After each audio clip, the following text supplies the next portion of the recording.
Imagine someone just hands you this ancient, incredibly revered manuscript, right? Okay, yeah. And in this text, there's this one specific section that attempts to categorize, well, basically every single moving creature on the face of the earth. That is a massive undertaking. Right. It's huge. And it explicitly groups them by how they move. Okay. So it lists the creatures that move on their bellies. It lists the creatures that walk on 2 legs. And, it lists the creatures that walk on 4 legs. And then it just stops. exactly, it just stops right there at 4 legs. Closes the book, essentially, on biological movement. Yeah, which is wild because, if you are a modern skeptic, or really just anyone who has ever spent like 10 minutes in a garden, yeah, you're immediately going to raise your hand. Oh, for sure. You're going to say, well, wait a minute. Right. You'd be like, hold on.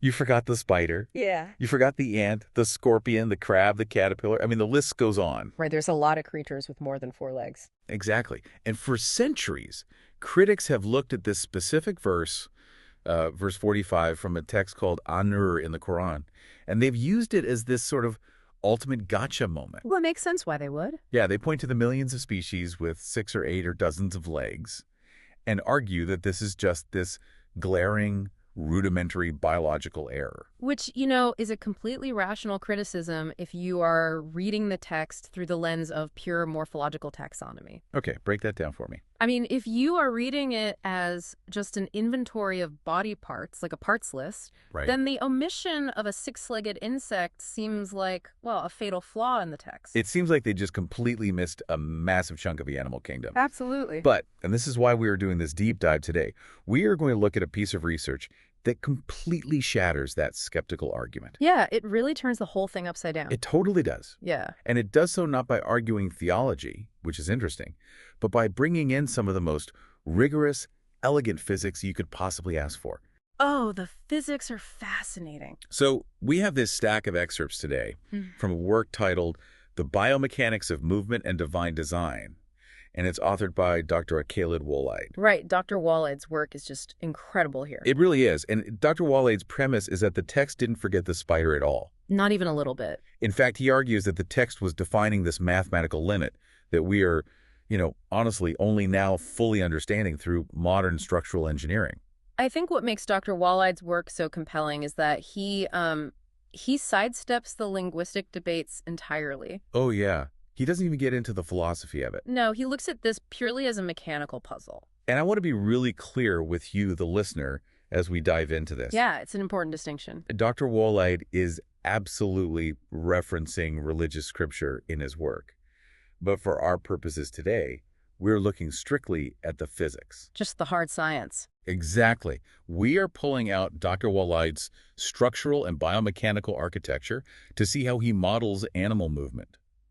We aren't here to endorse a theology. We're just here to neutrally unpack this fascinating theory of gravity, mass, and motion that just happens to be applied to this ancient riddle. And it is quite a riddle. It really is. So I guess the question is, how does Dr. Waleed even begin to defend a text that literally stops counting at 4 legs? Well, he starts by pointing out that we are basically asking the wrong question. How so? So the skeptics are obsessed with anatomy. They are treating the text like a static coroner's report. Like a list of dead parts on a table. Exactly. But Dr. Waleed says that if you want to understand a verse about movement, you cannot look at a creature when it is standing still. Well, that makes sense. You have to analyze the organism as a dynamic operating system. Okay, wait. What does that actually mean in practice? Because, a leg is a leg, right? Right. Whether the spider's moving or not, the leg is there. If I have a parked car, it still has 4 wheels. Right, but a leg isn't just a wheel. Okay. A leg is an active biological lever. So let's use your car analogy. Let's do it. If you look at a car sitting in a driveway, you count 4 wheels. Yep, 4 wheels. But if you look at a car from the perspective of an automotive engineer, someone who is studying propulsion and traction, you might not actually care about the total number of wheels. Oh, interesting. You care about the drive wheels. Is it front-wheel drive? Is it rear-wheel drive? Right. You are categorizing the vehicle by the functional forces it applies to the ground, not just, taking an inventory of rubber. Ah, I see. So if I complain that an engineer's manual only talks about the 2 front drive wheels and quote-unquote forgets the back wheels, I'm really just exposing my own ignorance of how the car actually generates movement. Precisely. You're confusing passive structure with active function. That is a great way to put it.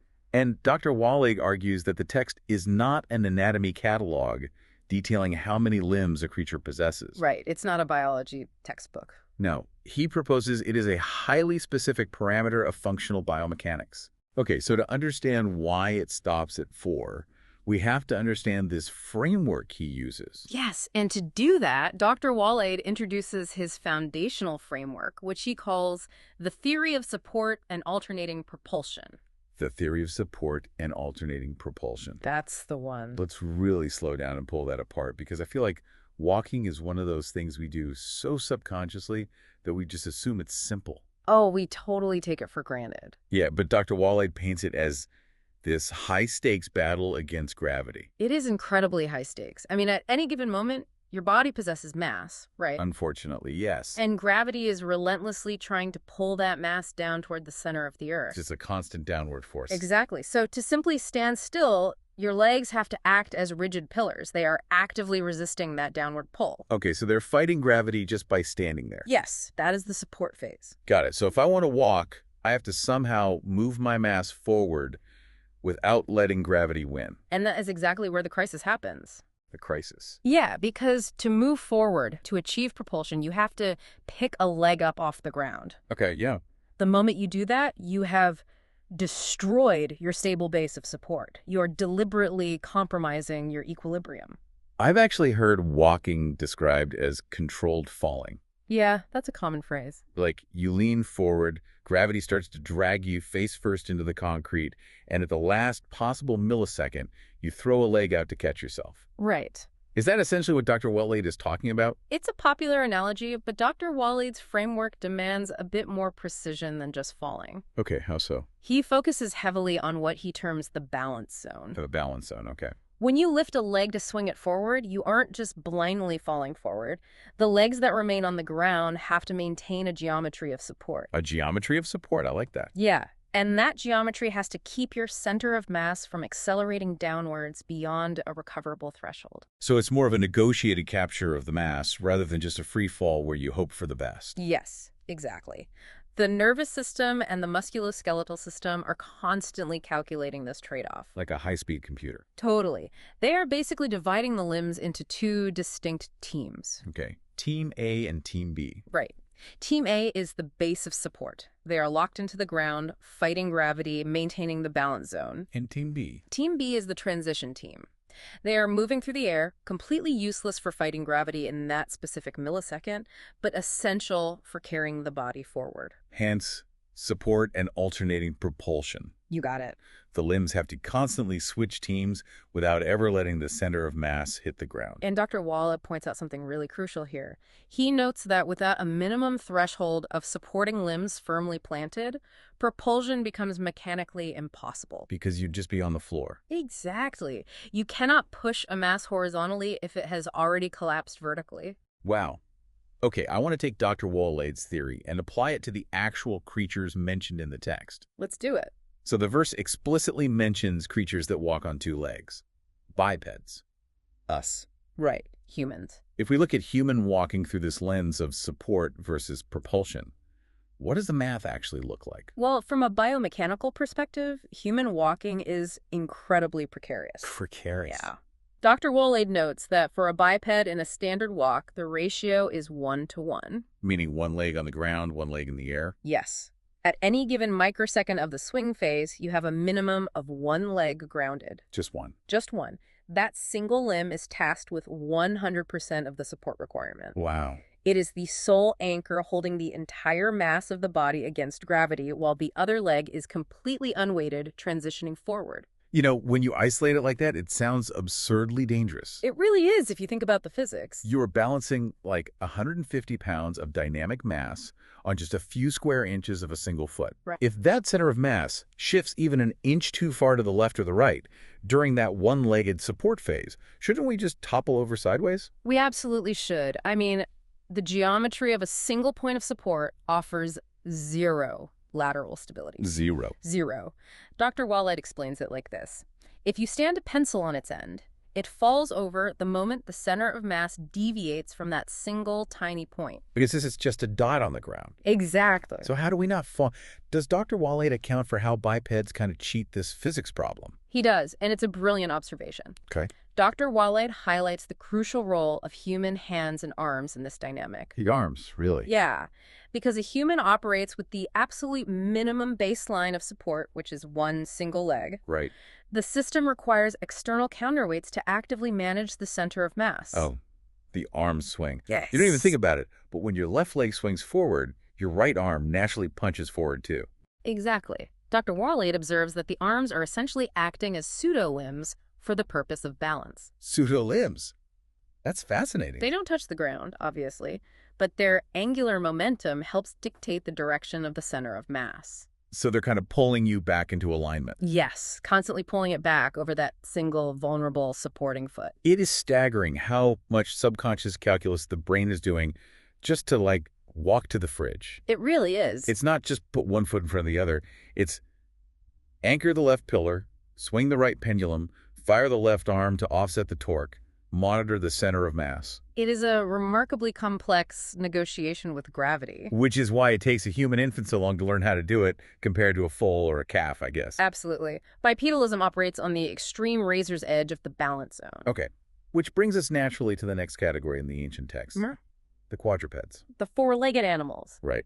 If bipedalism is this fragile one-to-one high-wire act, quadrupeds must have completely solved the stability crisis. Oh, they definitely have an advantage. So how does Dr. Waleed's math apply to a dog or a horse? It scales up flawlessly. Dr. Waleed analyzes the standard walking gait of a four-legged animal and identifies a 2-to-2 ratio. 2 supporting, 2 transitioning. Yes. At any isolated moment during a steady walk, a quadruped has 2 legs firmly anchored to the earth.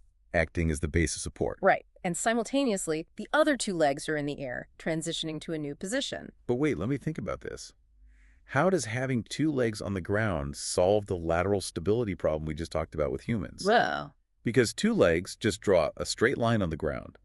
Like a bicycle has 2 points touching the ground, and it falls over if it's not moving fast enough. that is a phenomenal observation, and this is exactly where the specific gait of the quadruped matters. Okay. Dr. Waleed is analyzing standard stable walking. In a diagonal gait, like a trot, the animal supports itself on opposite corners. Opposite corners. So say the front left leg and the back right leg. Thanks. Drawing a diagonal line of support underneath the center of mass. Precisely. While the front right and back left legs are moving forward. Okay, I see. By establishing 2 points of contact diagonally, the quadruped creates a much wider, more forgiving balance zone than the single point of a biped. It doesn't need to frantically swing arms to counterbalance torque. No, because the 2 grounded legs inherently resist the rotational forces that try to pull the body sideways. So we are establishing a really clear mathematical pattern here, based on Dr. Waleed's theory. We are. For humans, it's 1 leg fighting gravity, 1 leg creating movement. Correct. For quadrupeds, it's 2 legs fighting gravity, 2 legs creating movement. It introduces what we can call Dr. Waleed's rule of halves. The rule of halves. Or the 50% rule. The 50% rule, meaning half the limbs are dedicated to the downward force of support and half are dedicated to the forward force of propulsion. Exactly. 50% of the biological hardware must remain anchored to the earth to keep the system viable. And the other 50% executes the progress. You've got it. Okay, this is so cool. And this brings us right to the threshold of the skeptic's argument. A missing creatures. Exactly. We have covered the 2-legged creatures and the 4-legged creatures. The text stops there. But the natural world does not. No, it certainly doesn't. We have the hexapods, the insects with 6 legs, and we have the octopods, the spiders with 8 legs. Right. If Dr. Waleed's 50% rule is actually a universal biomechanical law for standard walking, how does it apply to a beetle or a tarantula? Let's follow Dr. Waleed's rigorous application of the math, starting with the hexapods. 6 legs total. Right. When an insect executes a standard walk, it does not move 1 leg at a time, nor does it move 4 at a time. Okay, what does it do? It employs what biomechanists call an alternating tripod gait. An alternating tripod gait. Yeah. So 3 legs on the ground, 3 legs in the air. Following the 50% rule perfectly, Wow. Dr. Waleed notes that the insect relies on a 3 support, 3 transition ratio. Let's visualize the geometry of that tripod. Okay, picture it. If I have 3 legs planted on the ground, I'm no longer drawing a point like a human or a line like a dog. Right. I am drawing a triangle. You are establishing a polygon of support. A polygon of support. And mathematically, a tripod is the most inherently stable structure you can build on uneven terrain. Oh, because 3 points always define a plane? This is why camera tripods have 3 legs, not 4. Exactly.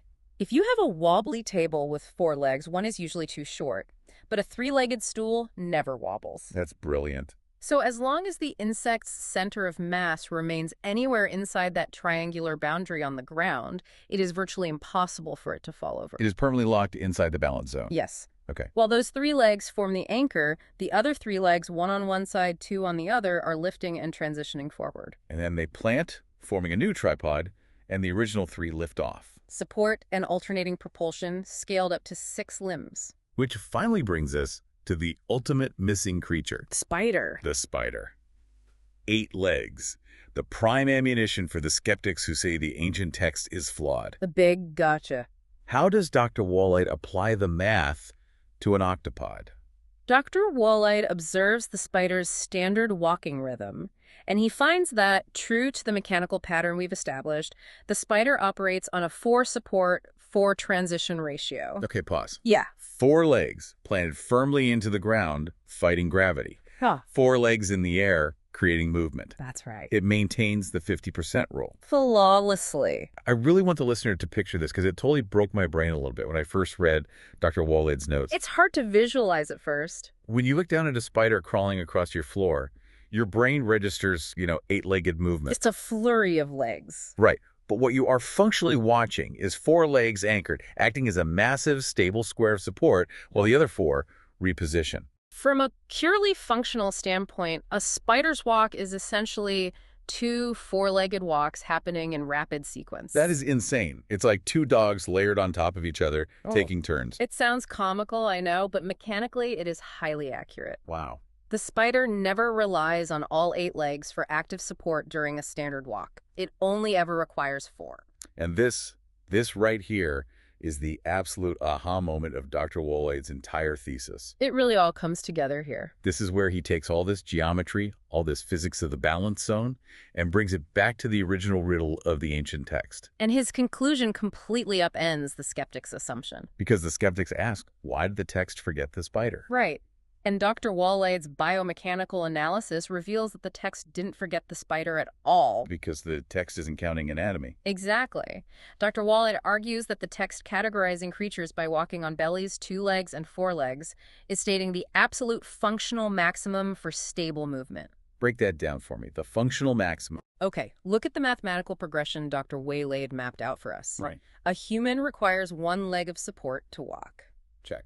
A dog requires 2 legs of support. Check. An insect requires 3 legs of support. Check. And a spider, the creature with the most legs in the standard paradigm, requires exactly 4 legs of support at any given moment. So 4 is the ceiling.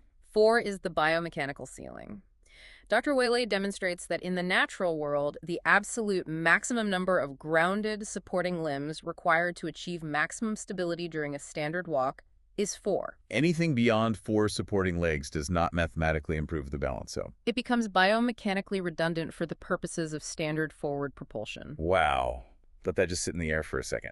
By stopping at 4, the text is fundamentally describing the maximum limit of the base of support mechanism on planet Earth. It is a stunningly precise observation of biological engineering. It really is. Dr. Waleed uses this hard science to completely invert the skeptics' attack. They viewed the number 4 as a primitive biological oversight. A mistake. Right.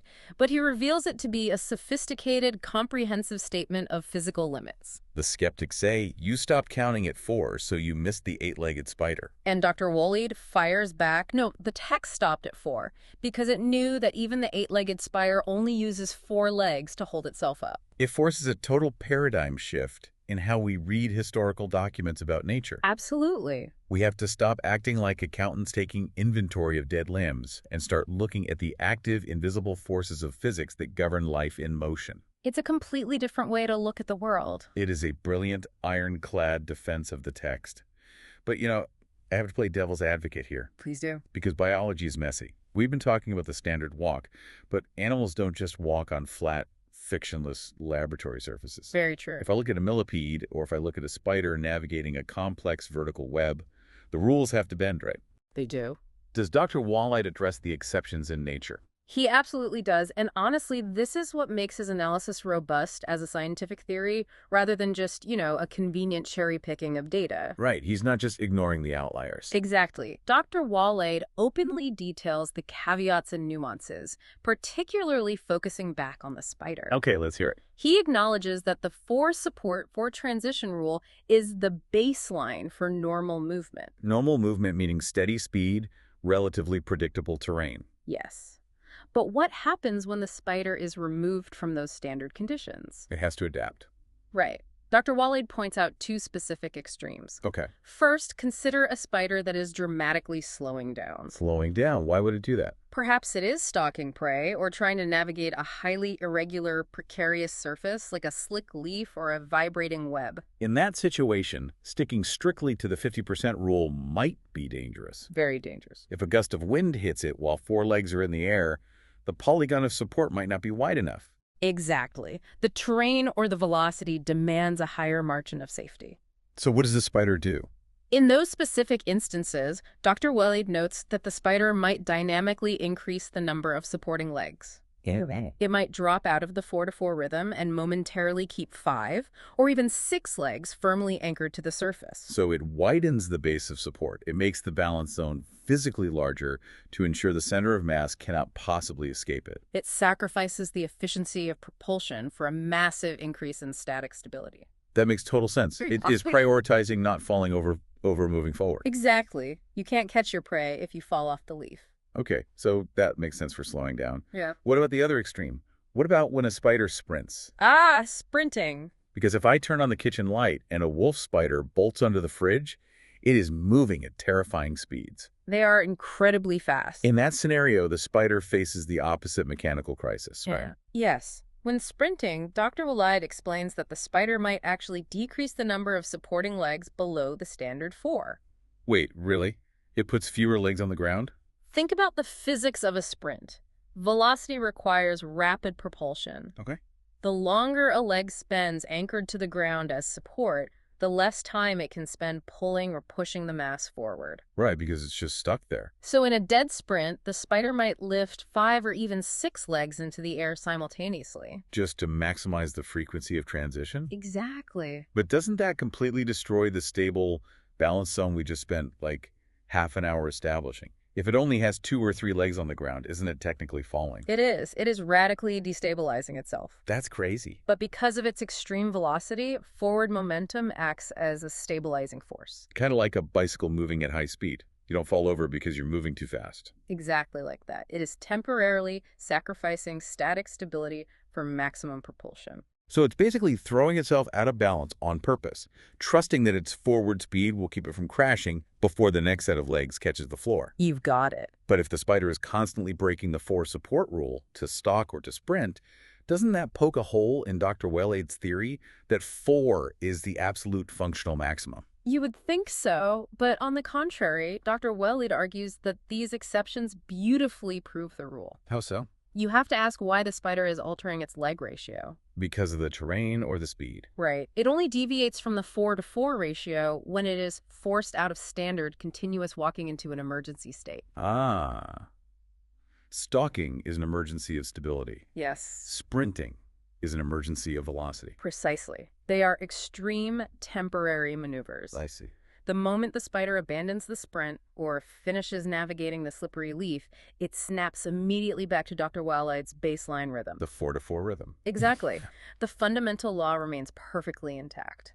Which is that to achieve sustained, standard movement, keeping the center of mass safely within a continuous balance zone, the creature with the most limbs in nature caps its active support requirement at a maximum of 4. You summarized it perfectly. It is just a masterclass in biomechanical synthesis. It really is. I mean, Dr. Waleed takes a verse that, for generations, has been mocked by critics as a primitive biological error. A simple counting mistake. Right. And he strips away the noise, he applies the rigid laws of mass, gravity, and propulsion, and he reveals a deeply sophisticated understanding of dynamic mechanics hidden right in plain sight. We've traced an incredible intellectual arc here today. We really have. We started by looking at a text the way an accountant would, simply tallying up anatomical parts. Where is the eight-legged spider? The ultimate gotcha question. And Dr. Waleed elevated that entire discourse by introducing the theory of support and alternating propulsion. He forced us to understand that movement is not just pushing forward. No, it is a relentless, calculated negotiation with the Earth's gravity, governed by what we term the rule of halves. That mathematical progression is going to stick with me. Which part? Just the whole sequence. Humans on a 1-to-1 razor's edge. Right. Quadrupeds resting comfortably on a 2-to-2 diagonal line. Yep. Insects locked in a 3-to-3 tripod polygon. So stable. And spiders executing a functionally redundant 4-to-4 rhythm. And through that progression, Dr. Waleed proves that the text was never omitting creatures. It was defining the absolute ceiling of the support mechanism. 4 legs. Just brilliant. It completely changes the filter through which you view the physical world. I agree, it really does. I mean, the next time you are sitting at a cafe or walking through a park and you see a jogger go by or a dog trotting off leash or even just a tiny beetle making its way across the sidewalk. You're not going to see it the same way. No. I guarantee you aren't just going to see an animal moving. You are going to see Dr. Waleed's invisible physics laid bare. You'll be watching the constant trade-off. Exactly. You'll see the exact microsecond the base of support locks into the concrete to fight gravity, and you'll watch the alternating propulsion take over to thrust the mass forward. You will see the mathematics of the balance zone happening in real time all around you. It makes the most ordinary, mundane act of putting one foot in front of the other feel like an absolute engineering miracle. It reminds us that there is profound complexity hiding inside the things we take entirely for granted. It really does. And I want to leave you, the listener, with one final speculative thought to mull over as you go about your day. Ooh, I like where this is going. And this builds directly on what Dr. Waleed has illuminated here. Okay. We spent this time exploring how the natural world mathematically perfected this maximum base of support at 4 to perfectly maintain a center of mass. Right. Dr. Waleed proved that this 4 support threshold is the biological gold standard for stable movement. The functional maximum. A functional maximum, exactly. Right.